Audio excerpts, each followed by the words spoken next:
回家没得我给他吃。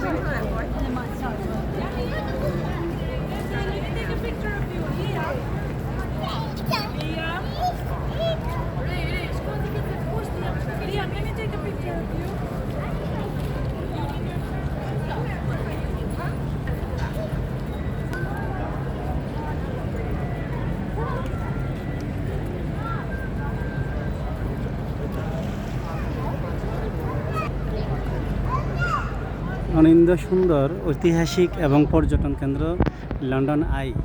Thames নদীর পরে এই লন্ডন আই সম্পর্কে অনেকেরই ধারণা আছে। আমি অনেক দেখে ইউটিউবে এবং টেলিভিশনে দেখার সুযোগ হয়েছে। আজকে আলহামদুলিল্লাহ নিজের চোখে দেখার তৌফিক হইল। ইনশাআল্লাহ যদি আবারও আসি আবারও দেখার সুযোগ হবে।